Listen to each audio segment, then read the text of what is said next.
सत्याहत्तरावा प्रजासत्ताक दिन IESL निगडी पुणे.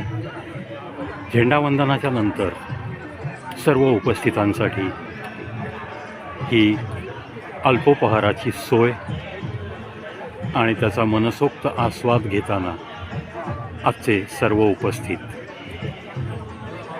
सेवानिवृत्त सैनिक, मग ते आर्मीमधील असतील, नेव्हीमधली असतील, एअरफोर्समधील असतील, आवर्जून अशी उपस्थिती आणि एक सुंदर व्यवस्था या सुंदर वातावरणात हिरवाईने नटलेला हा संत ज्ञानेश्वर बगीचाचा परिसर आणि अशा ठिकाणी, अशा सुंदर ठिकाणी, या सुंदर वातावरणात देशभक्तीने भारावलेलं वातावरण आणि त्यासाठी असलेली ही उपस्थिती. अल्पोपहार ज्यांनी कोणी ऑर्गनाईज केला त्याचे आपल्या मनपूर्वक आपण आभार व्यक्त करूयात. नवनिर्वाचित नगरसेवकांचा इथे आपण सत्कार पण केला, त्यांच्या कार्यातसुद्धा नक्कीच मनपूर्वक शुभेच्छा अर्पित करूया.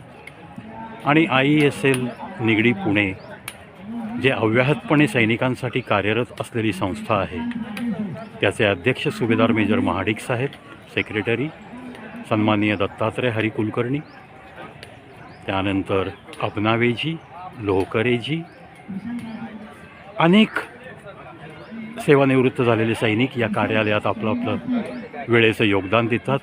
सन्माननीय प्रमोद भजने साहेब हे सुद्धा आवर्जून कार्यालयात उपस्थित असतात. अबनावेजी पण उपस्थित असतात.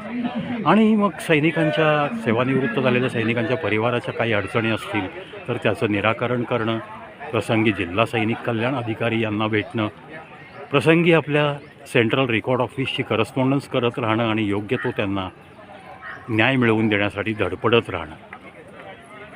सैनिकांच्या अडचणी, विवंचना ह्या सेवानिवृत्त झाल्यानंतर तर बऱ्याच वेळा असतातच अडचणी. म्हणतात ना की पोस्टवर असताना मिळणारा सन्मान हा खूप वेगळा असतो आणि एकदा माणूस रिटायर झाला की तो कुठेतरी कोपऱ्यात टाकला जातो. अशी अवस्था प्रत्येक खात्याच्या रिटायर झालेल्या व्यक्तीची होऊ शकते. त्याच्यामुळं सैनिकांची संख्या तशी खूपच जास्त आहे. दरवर्षी रिटायर होणारे, बाहेर पडणारे, ही संख्या खूप अफाट आहे. त्यामुळं आपल्या भारत देशात सेवानिवृत्त सैनिकांची संख्या खूपच मोठी आहे. अर्थातच अशा वेळेस काही ना काही कोणावर तरी कुठेतरी छोटासा अन्याय होणं, कुठेतरी कोणीतरी दुर्लक्षित राहणं, या घटना घडत राहतात. पण कधीकधी स्वतःच्या अशिक्षितपणामुळं, स्वतः काही नोंदी नीट न ठेवल्यामुळं सैनिकाच्या नंतर, सेवानिवृत्तीनंतर किंवा त्याच्या निधनानंतर कुटुंबियांना अनंत अडचणींचा सामना करावा लागतो. मग तो सैनिक परिवार एकटा कुठे धावाधाव करू शकत नाही. भरकटलेल्या अवस्थेत तो या ऑफिसपर्यंत पोहोचतो आणि मग या ठिकाणी त्याला योग्य दिशा देऊन त्याचा पत्रव्यवहार योग्य दिशेने केला जातो. योग्य त्या कार्यालयापर्यंत त्याच्या अडचणी पोहोचवल्या जातात आणि त्यानंतर त्याच्या अडचणींचं निराकरण होतं. अर्थातच अशा या अडचणींचं निराकरण झालेल्या अनेक सैनिकांच्या परिवाराच्या दुवा या आपल्या IESLच्या कार्यालयास नेहमीच असतात. असे अनंत आशीर्वाद मिळवत हे कार्यालय अव्याहतपणे हे कार्य करत आहे.